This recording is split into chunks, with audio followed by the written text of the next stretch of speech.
Hello everybody, my name's Ian and today you're watching the Helmsburg Sawmill. We're back out in the woods again, and today instead of cutting big white oak, I'm cutting big poplar. So this is going to be the tree that I start the video out with. Make sure to like today's video, and if you're new to the channel and haven't done so already, make sure to hit that subscribe button. And if you have any questions or comments, make sure to leave them in the comments section. I'm going to correct myself. It was actually my dad cutting the big white oak in the last video. I cut down a big poplar towards the end of it. And this is what a tree looks like that has roughly 1,000 board feet in it. The butt log's around 26 inches on the little end. Now I actually haven't measured this tree with a stick yet, and this is just an estimate while I'm sitting here editing the video. I'm not actually up next to the tree like I was the other day when I was cutting this. And this is a tulip poplar. This job has around 40 of them on it. Out of the poplar, I'm going to sawmill cabin logs, custom orders, and inventory that we sell to the public. And then I'm going to saw a lot of the nice butt logs into 4/4 poplar.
Oh, it ain't gonna take much.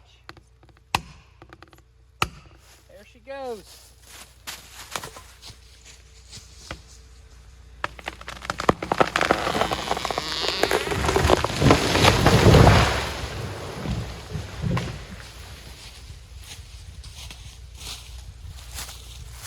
There we go, keep her. There we go.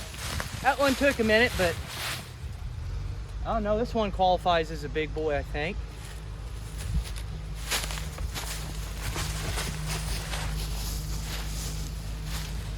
Okay, yep, I still have enough gas to trim and top it.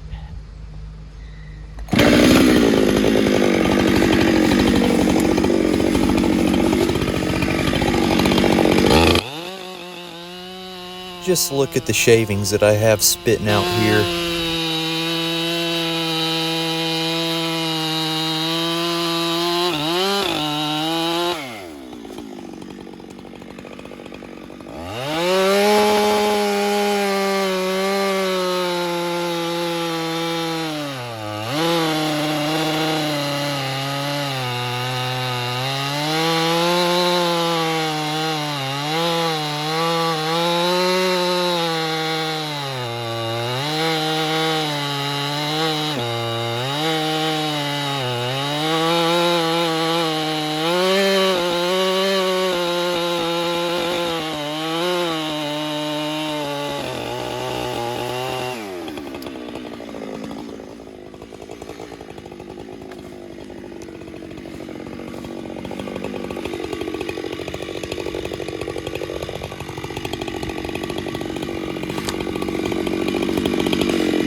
Okay, alrighty, 592 with a 32-inch bar.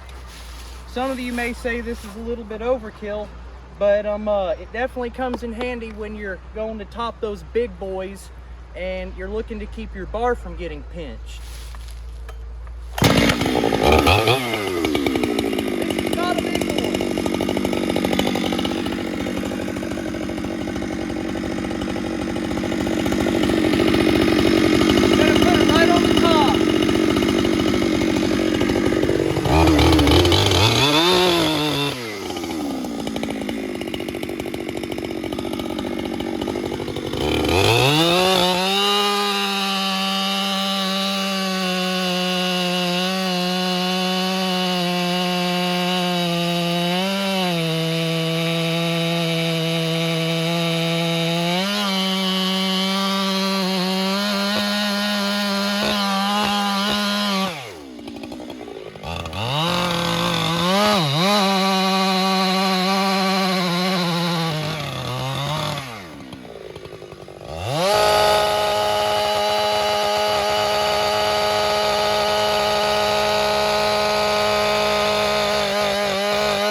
Dad just pulled up, so I had to stop for a second. And you can see a tip of a tree getting drug out of the woods there to the right.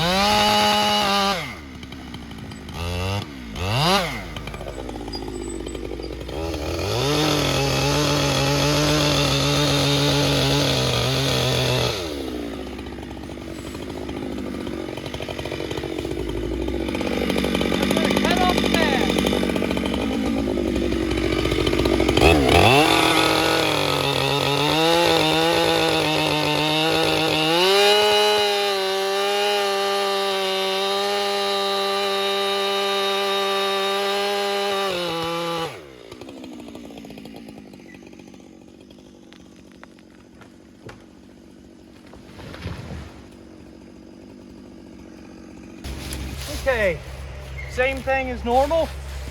There's my face cut, not too big. Poked my saw in here, shoved it all the way in. That saw's RPMs aren't actually going to grab until it's shoved all the way in and you're bringing the tip around backwards. That's why it revs up so loud. It's not dull. Anyhow, brought my saw around, through here, poked it out this side. That 32-inch bar is very advantageous. I find no trouble at all carrying around. I think it's easy. You poke it in here I poked it in over here, brought the cut the rest of the way back, kind of nipped off that corner, then nipped off the back, launched that tree down the hill. Okay, keep her rolling. I'm gonna trim it off and walk down there and top it.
The flare is easier trimmed off in the woods, and this is because the log hasn't had the chance yet to get dragged through all the skid trails and down the field by a cable or the grapple. It doesn't matter. It's still going to pick up dirt, and by the time it gets back to the mill, that butt log is going to be filthy and a pain in the butt to trim off with the saw.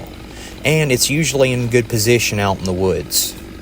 And then cutting the hinges off is good too. That's because the hinges like to hold gravel and dirt, and that dulls the head saw when I run it through the sawmill. Also, while we're logging, as you can kind of see here, I try to focus dropping as many tops as I can in as few areas as I can, if that makes sense. This helps mitigate damage that's done because all the tops are just smack in one area. These top piles like this are good for forest regeneration and habitat. Every time a tree drops, hundreds of trees get planted. You won't find more baby trees in one area than what you would by walking through a woods that was logged 2 or 3 years prior. I knew I should have undercut this one first, but I was standing in a pretty bad spot and I just didn't feel comfortable.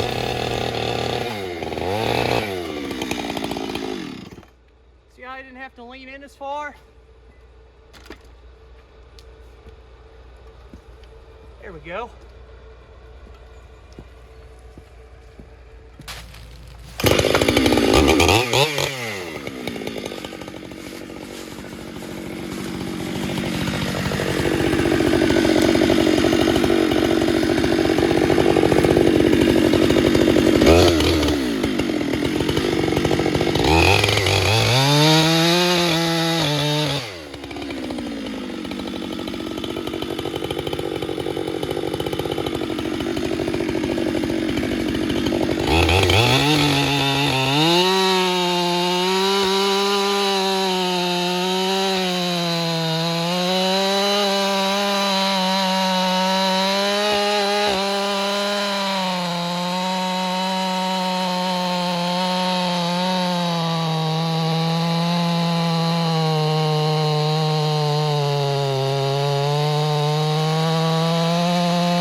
So you can cut these doubles like this a couple different ways. When the connective point is lower to the ground, sometimes it's just better to cut them off individually.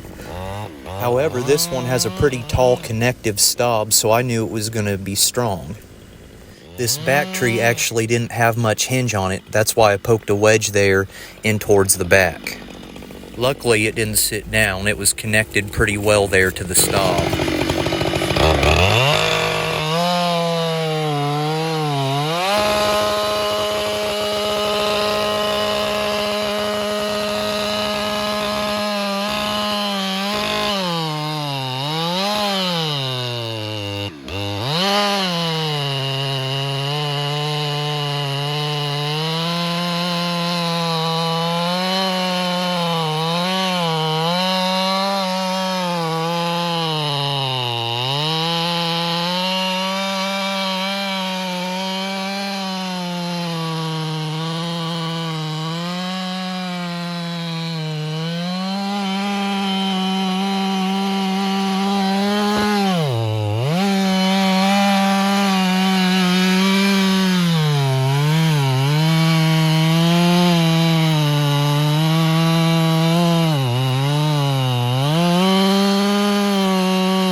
Just making sure that hinge isn't overly big.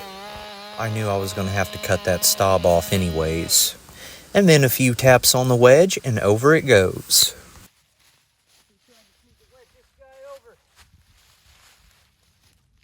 Oh yeah. Not gonna take much.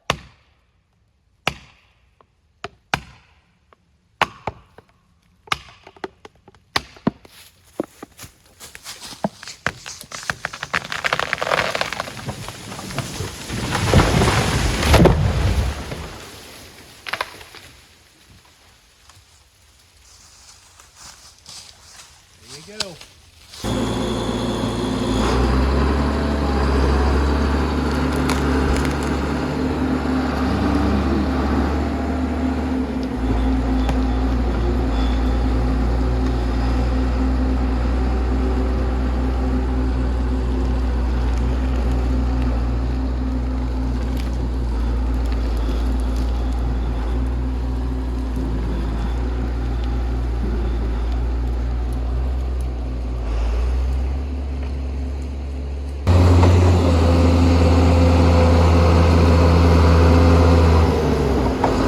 That'll be the end of the video. Tune back in again next time.